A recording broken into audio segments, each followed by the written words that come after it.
you take a risk when you say, look, we're not as good as we want to be. We want someone from the outside to come in and help us to think about how we can be better.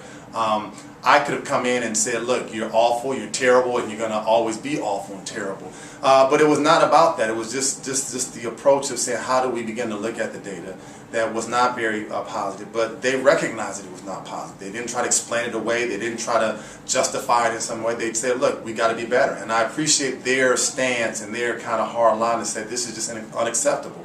And so from there we had a series of meetings. And I think more of what schools should be thinking about doing is taking data, grade level data, classroom data, subject area data, and putting it in front of teachers and saying, look, here's where we are. Let's begin to talk about why we see what we see.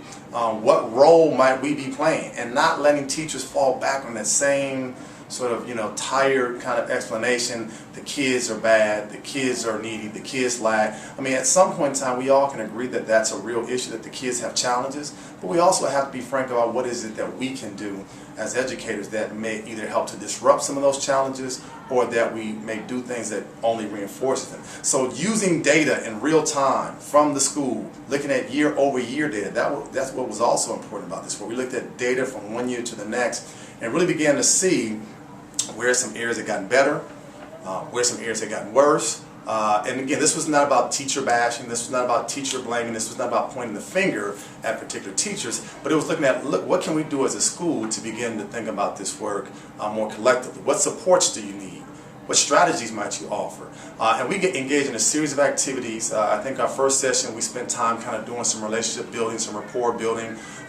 We had them talk about their own sets of personal and lived experiences. So we started with the self and had them begin to think about what it was that made a difference in their lives, right? Because many of them grew up with some challenging circumstances. And I think it's always important for teachers to start with their own challenges, to realize that somehow somebody didn't blame their families or didn't blame them. They tried to help to fortify their social emotional development along with their academic development, and that makes a difference. So from there we kind of started to move into the data, and I thought the data conversations were oftentimes uncomfortable. The data conversations were sometimes hard to kind of really get to the point where they need to be gotten to, but that's why subsequent conversations were important, because we could pick up where we left off. These weren't one-time conversations, and I think some teachers felt a little bit uncomfortable, but that's oftentimes needed for teachers to begin to be reflective about their own practice. And I have to again give the leadership team really credit, because I always thought that in many ways they have like a good cop, bad cop approach. Danielle pushes, and I think she pushes from the standpoint where she's really not going to let folks off the hook.